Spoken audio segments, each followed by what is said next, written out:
Que Jesus, o autor da nossa alegria, esteja conosco durante o meditar das Sagradas Escrituras. Amém. Os textos de hoje nos levam a um contexto de perseguição aos cristãos, onde a fé no Senhor Jesus estava sendo colocada à prova. João nos fala da ocasião em que os discípulos estavam com as portas trancadas, estavam com medo dos judeus. Afinal, o corpo de Jesus havia sumido, não estava mais no túmulo. Eles estavam sendo acusados de roubar o corpo de Jesus. Para os judeus, a ressurreição de Jesus não é uma realidade. Não era naquela época e não continua sendo ainda hoje. Tanto, eu vou trocar de pilha.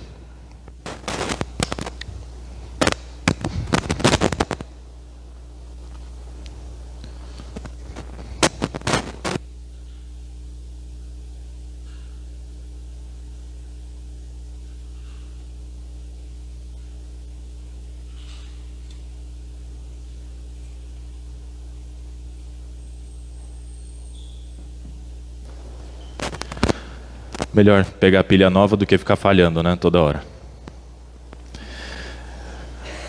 Então, para os judeus, a ressurreição não é uma realidade. Não era naquela época, continua sendo hoje.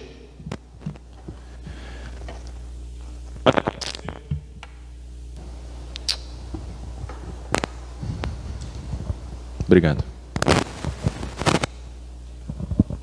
Mas aconteceu algo que mudaria a vida daqueles discípulos para sempre. Eles, estando com as portas trancadas, viram Jesus ressurreto. Ele se pôs no meio deles e lhes dá a sua paz. Já conseguiram imaginar uma situação como essa? Tudo trancado, aparece alguém, e esse alguém é Jesus. A presença real de Jesus com as marcas da crucificação anima aqueles discípulos de tal forma que os leva a confessar que Ele, de fato, é o seu Deus, é o seu Senhor. E essa é uma das confissões mais bonitas que nós temos na Bíblia. Quem fez foi Tomé. Ele confessou em alto bom som que Jesus é Deus, que Jesus é Senhor. Pouco tempo depois, aquele medo que os discípulos tinham deu lugar à coragem. Mas a perseguição continuava. Os discípulos não mais se trancavam por conta própria. Agora, eles eram trancados em prisões. Eram trancados pelos judeus, por ensinarem que Jesus ressuscitou, como o livro de Atos dos Apóstolos nos ensina. No entanto, nas provações que eles passavam, sendo presos, açoitados, maltratados, pelo simples fato de eles testemunharem que Jesus é o Cristo, o Filho de Deus, eles não desanimavam.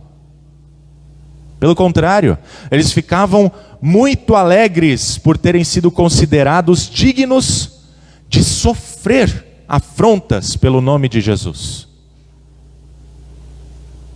E não bastasse os discípulos sofrerem perseguições, eles ainda encorajavam os demais cristãos a continuarem firmes na confissão de fé em Jesus Cristo, mesmo em meio às perseguições, mesmo em meio às provações, como no caso da carta de Pedro aos cristãos perseguidos, porque isso resulta em louvor, glória e honra na revelação de Jesus. Que motivação é essa que transforma o medo em coragem e leva cristãos a se encorajarem mutuamente para continuarem confessando sua fé em Cristo Jesus, mesmo que isso lhes traga perseguição? sofrimento e até mesmo morte. Não existe outra resposta. A ressurreição de Jesus é a principal motivação que transforma o medo em coragem. Porque ela nos regenera para uma viva esperança de uma herança que não pode ser destruída e está reservada nos céus para nós. É isso que Pedro afirma na sua carta. Mesmo sem o termos visto, como os discípulos e mais de 500 pessoas, nós o amamos. Nós o amamos porque Ele nos amou primeiro. Ele se entregou à morte para nos dar a sua herança, a salvação da alma, a vida eterna. Por isso, crer na ressurreição de Jesus é ter paz. A paz que o mundo não nos pode dar. E esperar pela definitiva paz que desfrutaremos no reino de Deus. Crer na ressurreição de Jesus é receber pelo Espírito Santo arrependimento, perdão dos pecados e esperar a definitiva redenção do corpo e da alma. Crer na ressurreição de Jesus é ser enviado por Jesus para proclamá-lo. Mesmo que alguns se enfureçam, mesmo que queiram nos perseguir, cancelar, insultar, açoitar, matar. Porque isso nos mostra que nós estamos seguindo os passos de Jesus. Ele não buscou agradar o mundo, mas o seu Pai que o enviou. Crer na ressurreição de Jesus é se encontrar com Ele na Santa Ceia, quando Ele realmente se faz presente entre nós, e esperar pelo definitivo encontro que nós teremos com Ele na sua segunda vinda, quando o mundo será restaurado, os mortos serão ressuscitados, todos nós seremos transformados, e o mal será condenado para sempre. Crer na ressurreição de Jesus é ouvir Ele mesmo dizendo para nós: não sejam incrédulos, mas crentes. Foi com esse intuito que o Novo Testamento foi escrito, para crermos que Jesus é o Cristo, o Filho de Deus, e para que crendo tenhamos vida em seu nome.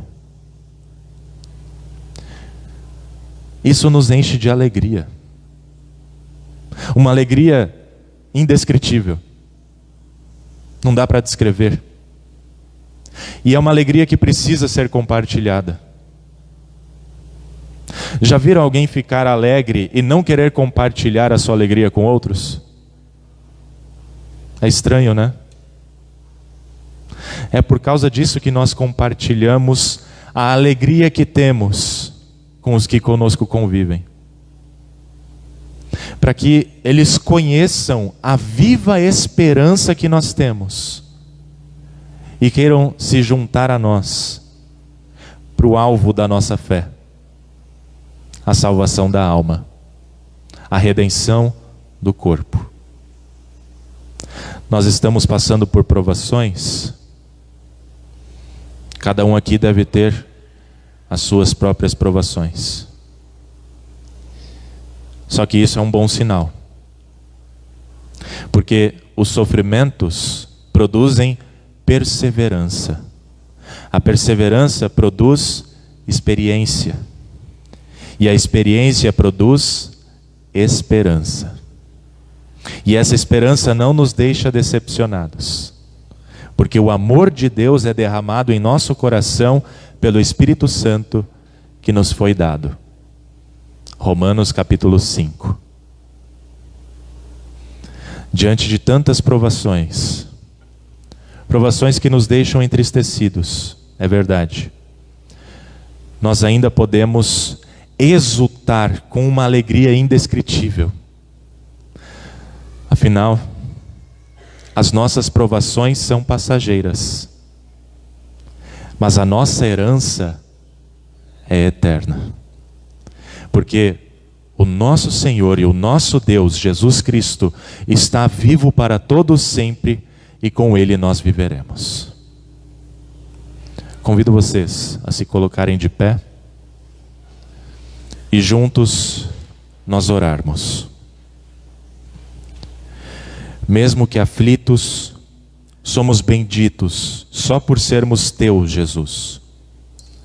Confiamos que somos guardados pelo poder de Deus, mediante a fé, para a salvação preparada para ser revelada no último tempo. E por isso exultamos com grande alegria. Dá-nos coragem e bom ânimo, pois mundo, inferno, morte e mal foram vencidos por Ti, e em Ti somos mais que vencedores. Amém.